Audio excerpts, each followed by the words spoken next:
Je l'annonçais tantôt dans le sommaire, la pluie qui s'est abattue ou qui continue à s'abattre sur la ville de Kinshasa a laissé des scènes impossibles dans certaines communes de la capitale.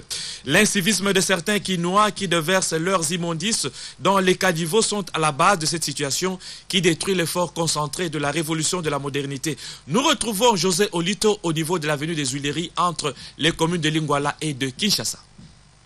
Ok, comme vous venez de le constater, nous sommes juste devant le camp Lufungula.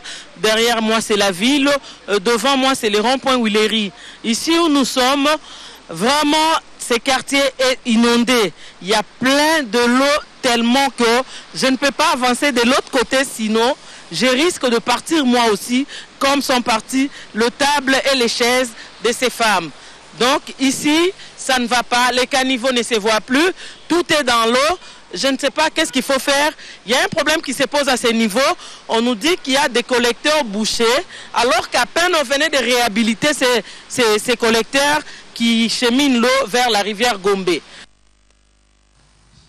Voilà, nous allons retrouver José Olito tout à l'heure pour plus de détails par rapport à cette question. Mais sachez que la population riveraine qui est en train de vivre donc cette situation a réagi et déploré cet état de choses. Suivez.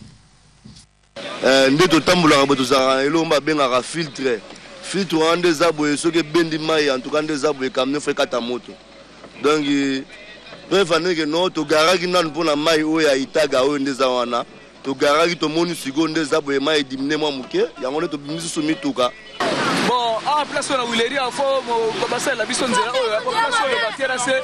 Maman, ils n'y ont pas. Donc, nous autres, donc, bison la moutou va vous demander les questions. Quand c'est nous là, donc, moi, écoutez, chinois, batana, il va venir nion ce gars koto yo. Donc, maille impossible. La chinois, il la moutou. Non, ils ont passé. Ma bon, ça commence là. Voilà, nous allons parler santé à présent. La victime d'une épidémie apparentée au virus Ebola décédé en Sumbula au Kasaï occidental, donc est décédé plus tôt. Le ministère de la Santé multiplie des stratégies pour lutter davantage contre la propagation du virus Ebola, surtout que d'ici le 15 novembre prochain, si aucun cas de contamination n'est signalé, l'OMS pourrait déclarer la fin de l'épidémie en République démocratique du Congo. Suzy Kibira Omari nous en parle. 67 cas d'Ebola, dont 38 confirmés, ont été relevés par l'Organisation mondiale de la santé depuis le 21 octobre en RDC. Au total, 49 personnes ont succombé à cette fièvre hémorragique virale. Le personnel de la santé n'ont pas été épargnés puisque 8 d'entre eux ont été infectés. À la différence de l'Afrique de l'Ouest où l'épidémie progresse, encore 10 141 cas, 4 922 décès, 6 pays touchés. La propagation du virus semble plutôt bien contrôlée en RDC. C'est pour la 7e fois que la République démocratique du Congo soit touchée par une épidémie d'Ebola depuis son apparition en 1976. Pour les autorités congolaises et l'Organisation mondiale de la santé, l'épidémie qui sévit en RDC est distincte de celle qui frappe l'Afrique de l'Ouest. Après avoir lancé la formation des formateurs pour la gestion des épidémies telles que Ebola, le ministère de la Santé est maintenant à la recherche des experts congolais qui vont devoir se rendre en Afrique de l'Ouest, précisément en Sierra Leone, en Guinée et au Libéria, pour renforcer la lutte contre la maladie à virus qui fait pour ces 3 pays près de 5000 morts. Le ministre de la Santé, Félix Kabange-Numbi, a donc lancé l'opération de recrutement des 12 catégories d'experts congolais. Il s'agit des internistes, logisticiens, pharmaciens, ingénieurs psychologues, infirmiers, ingénieurs sanitaires ou hygiénistes, des biologistes techniciens de laboratoire, épidémiologistes, anthropologues et communicologues. Une somme de 300 000 $ américains a été débloquée par le gouvernement pour procéder à la surveillance et à la recherche de nouveaux cas d'Ebola avant le 15 novembre, date retenue pour annoncer la fin de l'épidémie en RDC. Sachez aussi que la victime du cas suspect apparenté au virus Ebola détecté à Sumbula, au Kasaï occidental, en provenance de l'Angola, a succombé. Tous ceux qui ont été en contact avec lui sont isolés et pris en charge dans la zone de santé de Kamonia. En sport, au final, aller de la Ligue des Champions, l'entente Sétif d'Algérie a tenu l'ASV Club de la République démocratique du Congo en échec au stade Tata Raphaël de la Kétule par un score de parité de 2 buts partout. Les buts de vert, noir et jaune ont été marqués par les Mamabidi. Ce match s'est joué dans un stade Tata Raphaël archi-comble en présence de plusieurs officiels congolais, dont le président de l'Assemblée nationale Obé Minakou et le Premier ministre Matata Ponyo suivaient. 2 buts partout, c'est le score à l'issue du match aller de la finale de la Champions League de la CAF qui s'est joué hier dimanche 26 octobre au stade Tata Raphaël de Kinshasa entre l'équipe de V-Club de la RDC et le Sétif d'Algérie. Un stade rempli par les supporters de l'équipe vert et noir qui ont répondu en masse à ce rendez-vous tant attendu. Le soutien était total et une grande mobilisation de la part des autorités du pays. Le Premier ministre Matata Ponyo, le président de l'Assemblée nationale Obé Minakou et le gouverneur de la ville de Kinshasa, André Kimbuta, étaient présents, habillés aux couleurs du V-Club pour encourager les leurs. C'est le club de Sétif qui a ouvert à la grande surprise le score au début du premier quart d'heure avant que V-Club égalise à la dernière minute de la première mi-temps par les Mamabidi sur penalty suite à une faute des mains du défenseur de Sétif. Un but partout à la fin de la première période, les poulains de Florent Ibenge devraient sans doute changer la donne dès l'entame de la deuxième période. Non, car V-Club qui va à l'abordage oublie d'assurer ses arrières. Les attaquants de Sétif vont en profiter pour marquer le deuxième but qui a rendu le stade silencieux. Comme un match de football se joue durant 90 minutes, rien n'était jusque-là encore perdu. Quelques minutes plus tard, un mauvais renvoi de ballon du défenseur algérien profite à l'Emamabidi qui a récupéré et d'un tir de près de 25 mètres, le ballon finit sa course au fond du filet. C'est l'égalisation et la joie regagnent les supporters de V-Club. Beaucoup d'efforts consentis et d'occasions ratées. Le match s'est finalement terminé par 2 buts partout. Signalons qu'il suffit d'un match nul, de 0 but partout ou 1 but partout pour que le Sétif remporte la coupe.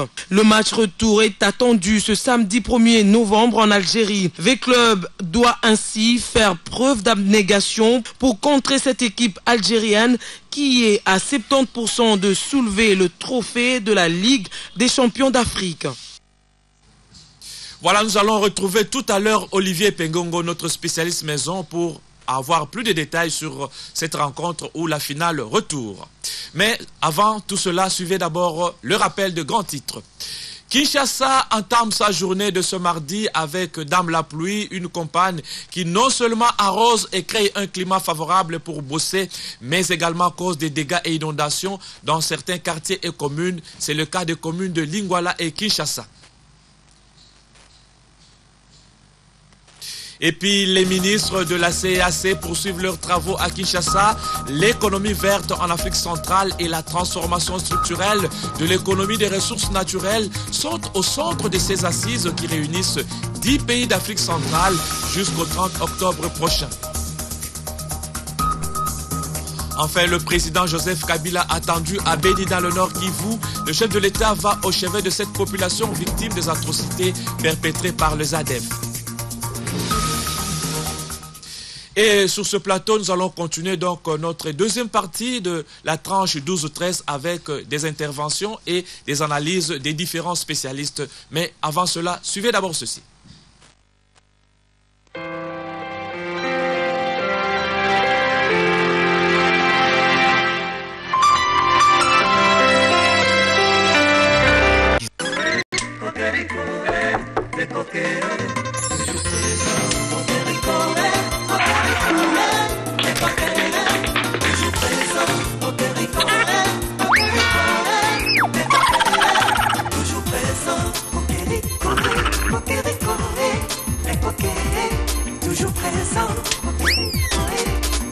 Savon le coq, encore plus dur et dure plus longtemps.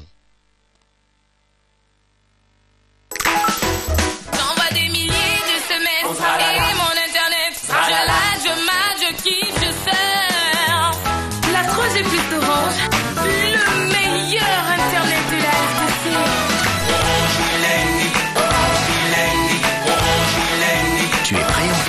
plus, tape étoile 102 dièse et rejoins le club Orange School pour profiter de réductions sur tous tes appels et de forfaits jusqu'à 200 minutes de communication à partir de 20 unités. Orange School, c'est aussi des SMS illimités, Facebook gratuit et Orange Doulé Yao Félé. Pour activer, tape étoile 102 dièse. Et ce n'est pas tout. Grâce à Orange School, profite aussi de 30% de bonus à la consommation chaque semaine. Vraiment Orange, appelle ça talaté.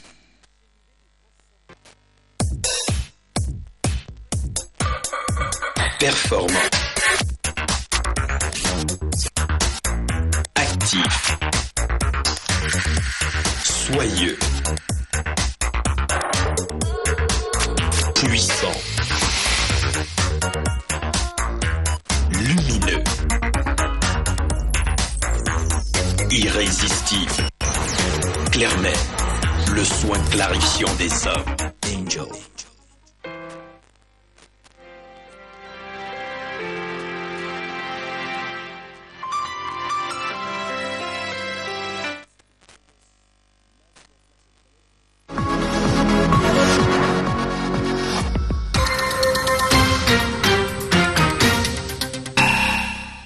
Voilà, de retour sur ce plateau, la tranche 12-13 se poursuit. Je l'ai annoncé tantôt, on en a parlé. La République démocratique du Congo, notamment la ville de Kinshasa, va abriter du 3 au 7 novembre prochain la 34e Assemblée générale de l'Association internationale des maires francophones sous le thème Ville, migration internationale, dialogue, autorités locales, Union européenne et autres partenaires et villes et lutte contre le changement climatique. Eh bien, pour en parler, nous avons sur ce plateau donc un intervenant, Jean-Marie Nkambwa, directeur de publication du journal L'Avenir. Bonjour Jean-Marie. Bonjour Jacques.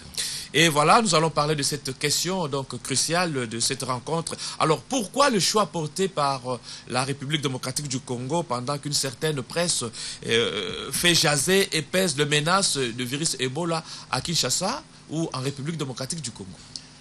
Merci Jacques pour la question. Jacques, vous allez vous souvenir que la RDC a organisé les 14e, les assises de la francophonie en République démocratique du Congo.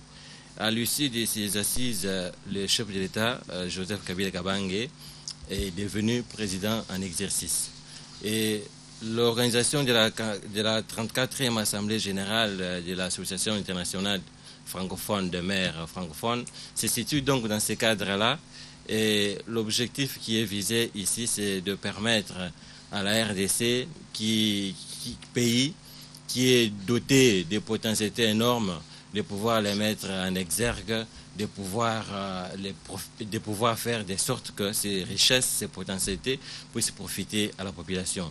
La question que vous venez de poser vaut son pesant d'or, d'autant plus que une certaine presse est en train de commenter pour décourager tous ceux qui veulent voyager en République démocratique du Congo, tous ceux qui veulent organiser des rencontres internationales en République démocratique du Congo.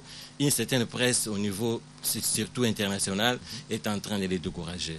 Mais la volonté de l'Association internationale des maires francophones veut que cette assemblée se tienne à Kinshasa afin de donner un message à tous ceux qui hésitent encore. Il est vrai que la RDC a été atteinte par le virus Ebola, mais ce virus dans la province de l'Équateur et à Djera a été circonscrit dans un coin de la République et jusqu'à ce jour, on n'a pas appris que ce virus s'est étendu sur un autre coin de la République. Voilà, et surtout pas à Kinshasa, la capitale. Voilà, donc à Kinshasa, la capitale, jamais on a vécu ou on a été informé qu'il y a une quelconque menace qui pèserait soit sur la population congolaise ou sur les visiteurs qui viendraient en République démocratique du Congo. Alors Jean-Marie Nkambwa, vous qui êtes un peu, vous connaissez très bien cette association et les assises qui seront organisées. Alors quels sont les thèmes qui seront exploités pendant cette rencontre? Jacques, merci d'abord pour la parole. Je voudrais d'abord dire que les assises qu'organise la RDC, notamment à travers André Kimbuta, gouverneur de la ville de province de Kinshasa, vont connaître la présence ou bien la participation de Anne Hidalgo. Anne Hidalgo, comme vous le savez, Jacques, elle est elle est présidente de l'association en question. Elle est aussi maire de la ville de Paris. Alors, pour les travaux de Kinshasa, 3 thèmes sont apprêtés ou bien sont prévus et seront débattus entre les participants.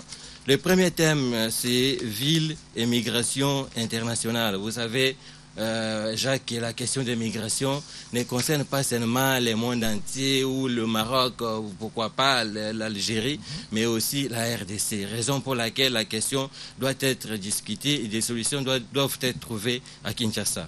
Le deuxième thème, c'est les dialogues autorités locales, Union européenne et autres partenaires. Qu'est-ce qu'on a constaté, Jacques? On a constaté que dans beaucoup de projets qui sont adoptés par les pays membres de l'AMF, qu'est-ce qui se passe? Beaucoup de projets sont adoptés par les pays, mais tout en oubliant les autorités locales. Il y a des contrats qui sont signés par les gouvernements, par exemple notre gouvernement central, hein, en ignorant qu'il existe des assemblées provinciales. Maintenant, à travers cette thématique, les maires voudraient faire comprendre au pouvoir central qu'eux aussi existent, que chaque fois que l'on doit signer des contrats ou bien statuer sur ces questions-là, que l'on tienne compte des spécificités des autorités locales. Le dernier thème qui sera exploité, c'est ville et lutte contre les changements climatiques. Rien ne sert à rien, Jacques, d'argumenter sur les avantages que la RDC peut tirer de cette thématique lorsqu'on sait que la RDC c'est un pays très riche qui a une biodiversité diversifiée et qui aujourd'hui est en train de faire un effort afin que cette richesse puisse effectivement profiter à sa population. Au-delà de toute cette thématique, oui, Jacques, il est aussi prévu un atelier spécial sur Ebola. Alors par rapport à cette thématique, la RDC voudrait donner son expertise, son expérience au monde lorsqu'on sait que c'est pour la 7e fois que la RDC a été atteinte par cette maladie. Donc la RDC voudrait donner sa contribution au monde entier pour que le monde entier sache effectivement qu'est-ce que la RDC a pu faire afin de maîtriser cette pandémie que l'Afrique de l'Ouest a du mal à maîtriser. Voilà, Jean-Marie, je vous pose une dernière question. Qu'est-ce qu'on peut retenir comme réalisation à l'actif de cette association, puisque vous en parlez avec tant d'éloges? Passez-moi le terme.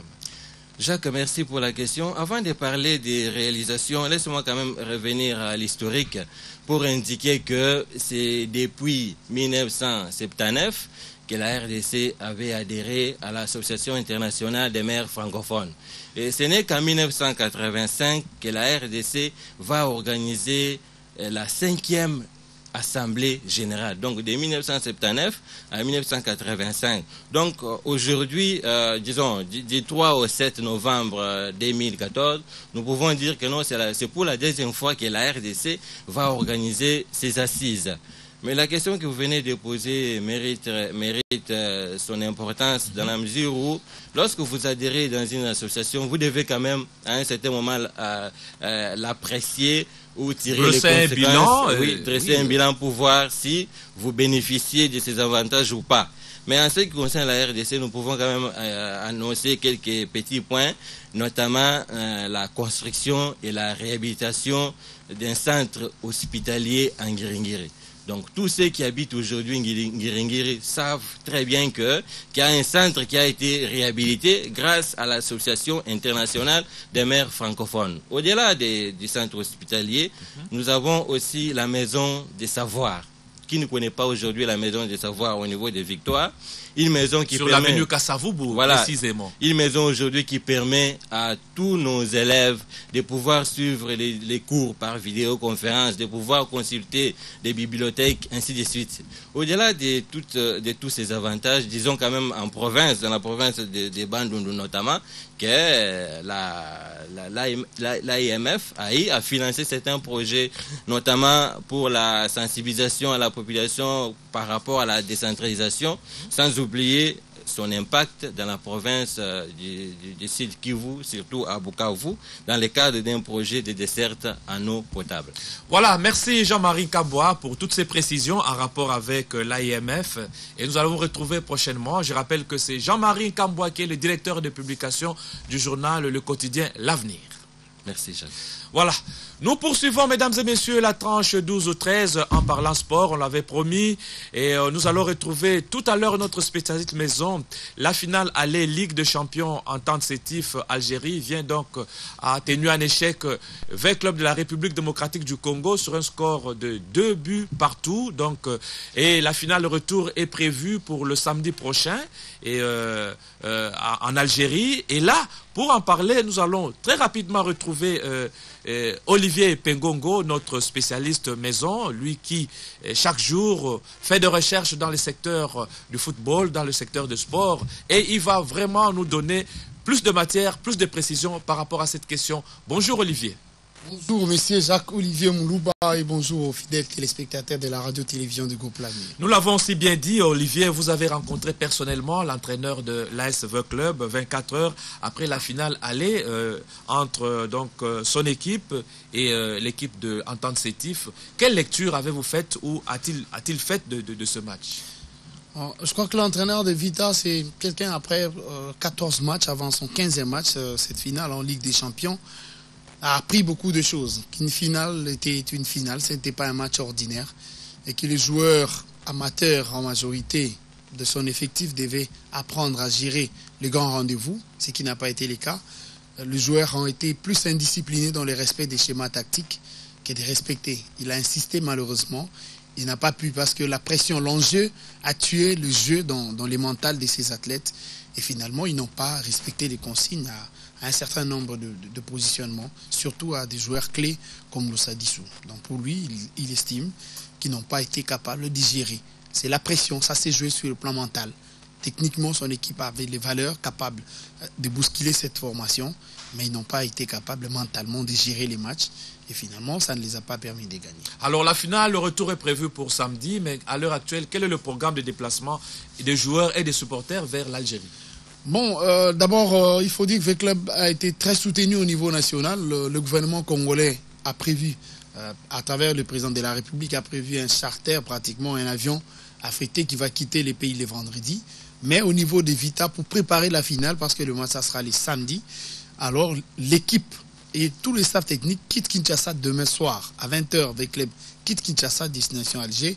C'est vrai qu'ils vont arriver tard dans la nuit et pratiquement c'est le jeudi matin qu'ils vont devoir vivre l'ambiance d'Alger avant de quitter l'Alger pour aller à Blida, parce que le match ne se joue pas à la capitale, mais les Algériens ont choisi Blida, l'endroit idéal où l'équipe nationale algérienne ne perd pratiquement aucun match à Blida.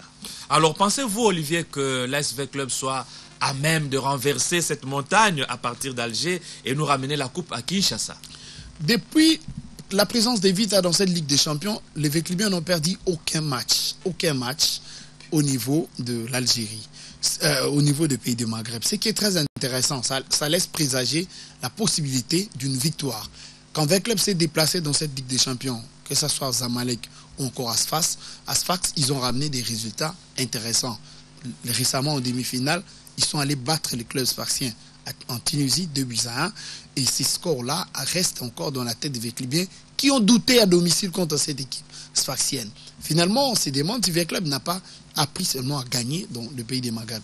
Et si il est vrai que Véclub a appris à gagner dans le pays des Maghreb et qu'aujourd'hui il va retrouver une finale retour devant la coupe dans ces pays des Maghreb, Ibenge et tous ses troupes sont aujourd'hui obligés de confirmer leur statut de mangeur des clubs de Maghreb dans leurs propres installations. Alors, est-ce que dans l'histoire un peu de ce championnat, il s'est passé des cas similaires où une équipe est tenue en échec et puis peut-être remporter la coupe? Oui, les Congolais en savent très bien. L'histoire du football congolais, surtout Kinshasa, en savent un peu trop. Ça devient un peu trop et ça devient dangereux. Motema Pembe a été tenu en échec ici. Nous sommes, il y a 20 ans passés, au Stadium des Martyrs, 2 buts partout. Ils sont allés prendre la coupe au Kenya, en gagnant le match par 3-0. Malheureusement pour les Dragomènes sont allés à Yaoundé tenir l'équipe des Canons de Yaoundé sur le score de 2-0 et perdre au stade Tata Raphaël sur le score de 3-0. Veclub, bon, certes, contre une équipe tunisienne, algérienne, Tizi Ouzou, battue à 4-1 à Tizi Ouzou. Ils ont été battus 1-0 encore ici. Donc le Congo, en tout cas, a de l'histoire sur cette matière. Et surtout Kinshasa. Cette capitale a raté beaucoup trop de titres sur cet aspect des choses. Il y a que Motema Bembe qui est sorti victorieux à l'époque. Aujourd'hui, en tout cas, tous les pays, même les Imaniens, cogitent vers une victoire de Vita. Tout le monde, en tout cas, les pays a conjugué des efforts. Même les politiques, on les a vus dans les reportages tout à l'heure avec Yoa, que la nation tout entière, que tu sois Imanien, que tu sois, je ne sais pas moi, Renaissance, ou encore Vita, ou encore Motema Pembe, tout ce monde-là. On a vu même le gouverneur de la... Mais justement, certains disent que c'est la présence des politiques qui a un peu donné une lourde charge aux joueurs à telle enseigne qui n'ont pas pu supporter le poids du match. Qu'est-ce que vous en dites? Je crois qu'à un certain niveau, les joueurs qui ont longuement appris sur un terrain de gérer les matchs, ils auraient dû apprendre aussi à gérer les politiques. Les politiques étaient là, certes. C'est logique à un certain niveau qu'il y ait une telle pression. Parce qu'Ibenge a déclaré dans ses propres propos que Veclub n'a pas joué comme pour Veclub de par les passés, mais Veclub a joué pour la nation. C'est comme si Veclub s'est mieux en équipe nationale. Et pourtant, ces mêmes joueurs-là, à 80%, ont représenté la nation. Ils ont joué dans l'équipe nationale contre la Sierra Leone. Ils ont gagné les matchs des Euros. Pourquoi ne pas faire la même chose? C'est vrai, peut-être la pression de la politique a pesé négativement et l'entraîneur l'a reconnu. Mais je crois que par rapport à des joueurs qui veulent aller loin dans leur carrière de football, les politiques n'ont pas influencé votre comportement sur l'aire de jeu. Alors le samedi prochain, quel rôle devraient jouer les supporters à partir du stade? Oui, d'abord, comme le chef d'État a prévu un charter qui va devoir quitter Kinshasa vendredi avec un certain lot de supporters et peut-être d'autres politiques pour aller soutenir l'équipe là-bas. Et peut-être les Congolais d'Alger se mobilisent aussi de leur manière. Là-bas, Vita a l'avantage. Quand il y a une pression négative, en tout cas au niveau de cette Ligue des Champions, elle est positive sur le mental de ces athlètes. Et ils doivent seulement capitaliser cet aspect-là. Je crois qu'ils n'ont pas forcément besoin d'un public congolais. Quand ils sont allés en Tunisie ou encore en Égypte, ils ont eu affaire à un public hostile.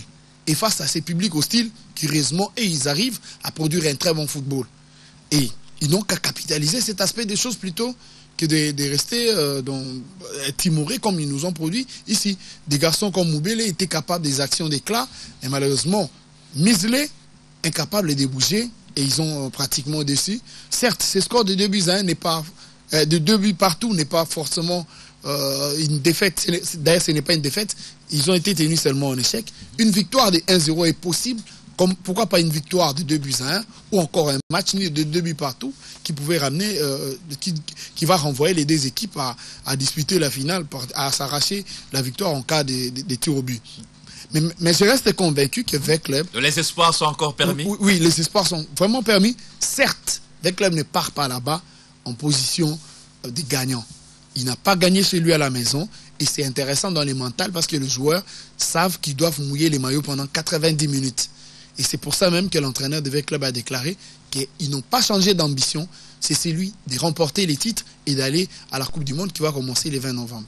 Voilà, merci Olivier Pengongo pour toutes ces précisions. Je rappelle que vous êtes notre spécialiste maison en matière de sport. Et merci d'avoir participé à cette tranche 12-13, une tranche qui se poursuit. Mesdames et messieurs, mais suivez d'abord ceci.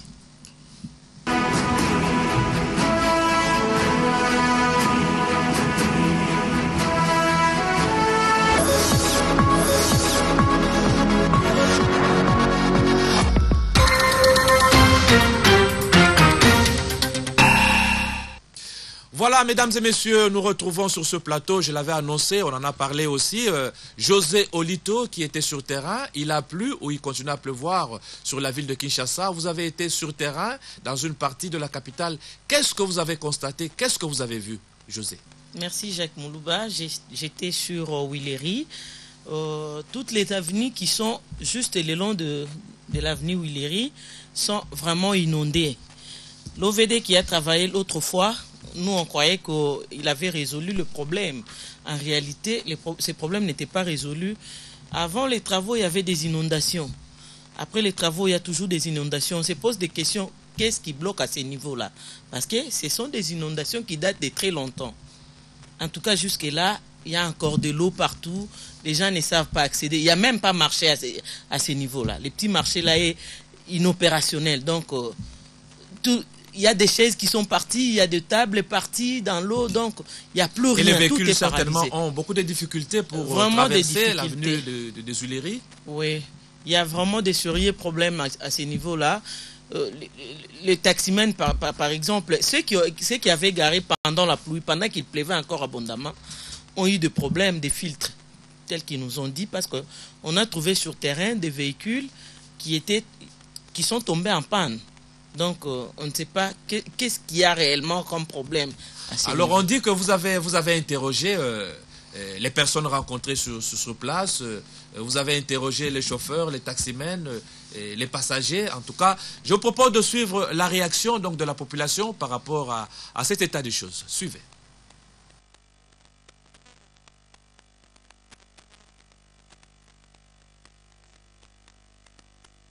Bon, moi, ezali mbule beti na mbule sili ya monetiki ba dégâts ozomona. Inondation salami. Bon, eza provoqué par mbula nezobetama. Nzela oyo normalement eza na schéma belge. Schéma belge ezalaki nde basalaki ngo mwa trou moko bakende yango ntina se na kati bakesala bato ememi mai ntina fleuve. Alors, lorsque bachinois basalaki baterrasse oyo eza na boulevard, fallait bameka koprotéger schéma belge oyo bacarnivore. On va protéger qui est en côté. Va détruire schéma belge oyo ya kala. Alors mai moyen longo Équateur ya ngambo BCDC et katisi Équateur ya ngambo ya Bic ezate. Alors ya wana à partir ya boulevard ne sika problème ezali. Donc ceux qui ba landeli kana se boulevard wana ba luki ba traverser ba biloko ko même mai na ngambo BCD ya Équateur, BCDC ke na ngambo Équateur Bic ne ozala bien vraiment. Problème ya Wileri oyo. Et ben les lotés, ils ont daté à longtemps, donc ils sont à Saint-Jean. Donc il y a vu que Mboula ce qui est bêti, donc il y a sur l'hérité. On gamba comme qui chasse à bana, au banda, à Goloba, ils sont maïengue, ils sont tout au kin de la kato, au Zulingwala, au banda na rai, au kit, Mboula donc. Wenze kutuko toyaka te soki mbule beti oyaka kuloya wenze na te foto luka to na sala o de pas mususu o eza lelo te ya kala so yebi ke dani na ngo mai wana ya lingwala de baneko kene fleuve na ndenge ya se mais lelo bango ko luka ba position ba kena on na rivière Gombe na ndenge so bigebe ko basali ngo bongo il fallait ba luka position mususu na yebi te soki ba luka ba chinois soki ba japonais pour me créer ce que l'eau nini pour moi est dans ce pays mais et où me les a les lots donc on a proposé ni mais tous en a 5 chantiers on a soyi dani ya modernité alors na moment où les baluka ban expert nini ba ko étudier Wileri wana na niveau ya kalu kongola ya rai ti ko makato baluka banani o ba ko longa place on a mai est dans la. Voilà, José, je vous retrouve sur ce plateau, parmi les intervenants, où il y en a qui ont même fait allusion à la même situation au niveau de Gombe, la grande commune, la commune où siègent toutes les institutions. Donc, c'est le constat que vous avez aussi opéré au niveau de la commune de la Gombe? Justement, non loin de la RTGA d'ailleurs, l'avenue Équateur est dans l'eau. Jusqu'à présent, il continue à pleuvoir, mais cette avenue est complètement inondée. Donc, l'avenue Équateur de part et d'autre du boulevard a plein d'eau maintenant au moment où nous sommes ici sur le plateau. Donc, il y a des gens qui jettent de bouteilles en plastique, des sachets. Quand ils prennent de l'eau, ils jettent ces sachets dans les caniveaux et ces sachets-là vont boucher directement. Donc, un problème d'incivisme, si on peut parler. Justement, c'est un problème d'incivisme. L'État congolais doit trouver des solutions pour pallier à cette situation. Si possible, on peut créer une usine pour recycler ces bouteilles et ces sachets. Et ça va nous permettre peut-être de ne plus connaître les cas comme des inondations. Quand vous allez ailleurs, dans des petites rivières à travers la ville, vous verrez qu'il y a plein de bouteilles en plastique, des sachets et tout ça. Et à la Gombe, comme à Lingwala, Kinshasa et dans d'autres communes, ce problème d'incivisme est vraiment courant. Donc, je ne sais pas qu'est-ce qu'il faut faire. Donc, l'État congolais doit suivre tous ces gens-là pour qu'il y ait des mesures disciplinaires.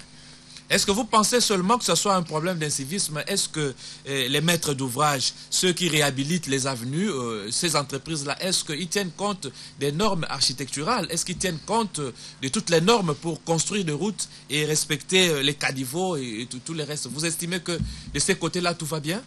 Ça, je ne pense pas, parce que la société qui a travaillé sur l'avenue des Huileries a promis résoudre ce problème d'inondation à ces niveaux, par exemple.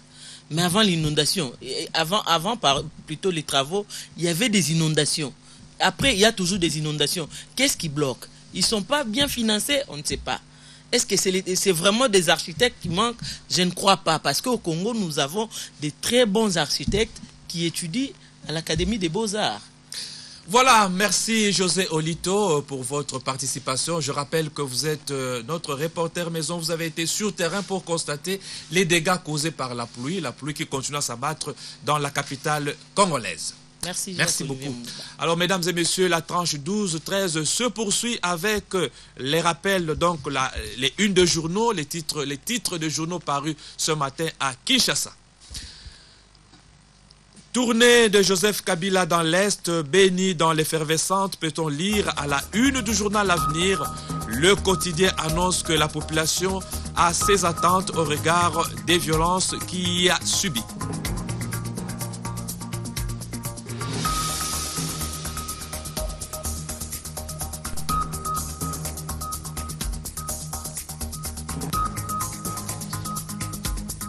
Avec l'arrivée annoncée de Joseph Kabila dans le Grand Nord, des têtes doivent tomber à Beni, écrit Forum des As. Joseph Kabila est appelé à frapper comme il l'a fait à Goma et à Lubumbashi.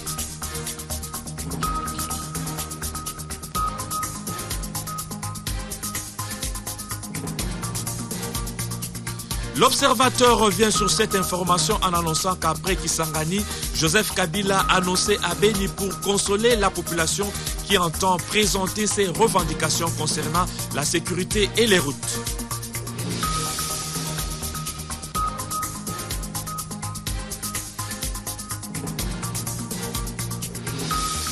Encore des morts à l'est de la République démocratique du Congo, s'écrit la tempête des tropiques qui s'inquiète si les Congolais ne sont pas poursuivis par un signe indien. D'abord 80 morts à Beni et Iringeti, puis 200 morts à Calais et à cause d'une pluie diluvienne.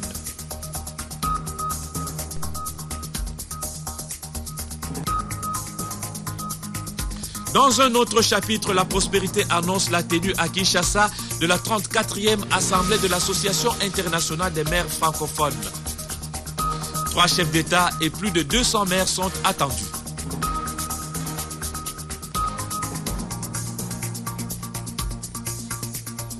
Le palmarès, quant à lui, titre sur l'affaire des indemnités de sortie et annonce que Matata Pogno est de nouveau attendu à l'hémicycle du Palais du Peuple pour fournir des explications sur la libération anticipative des indemnités de sortie en faveur de membres du gouvernement.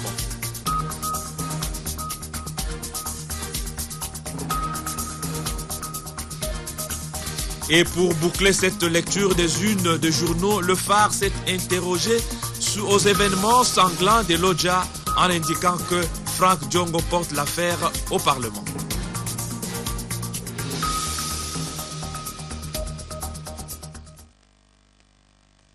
Titre qui donc de journaux parus ce matin à Kinshasa. Avant de boucler la boucle, les grands titres. Kinshasa entame sa journée de ce mardi avec Dame la pluie, une campagne qui non seulement arrose et crée un climat favorable pour bosser, mais également cause des dégâts et des inondations dans certains quartiers et communes. C'est le cas des communes de Lingwala et Kinshasa.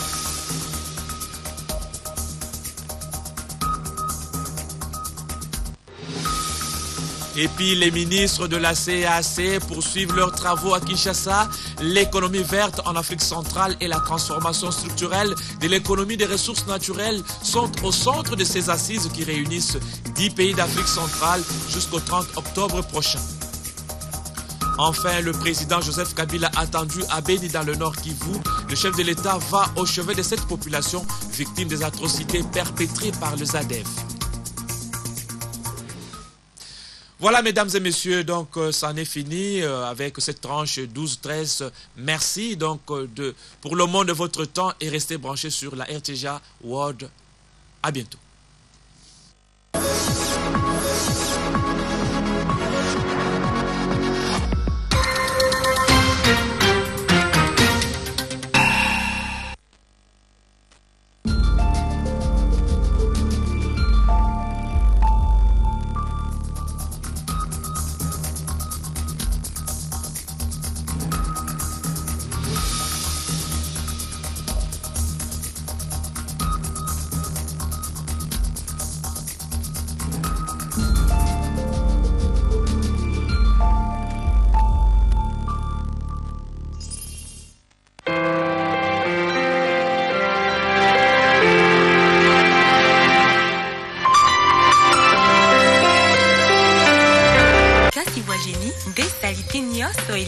Génie Javel, pona bupeto, pe bubuni mikolobe nyoso. Mikolo nyoso, génie petolaka, pe epesaka solo kitoko, pe bio nandako. Génie nanga ya bupeto.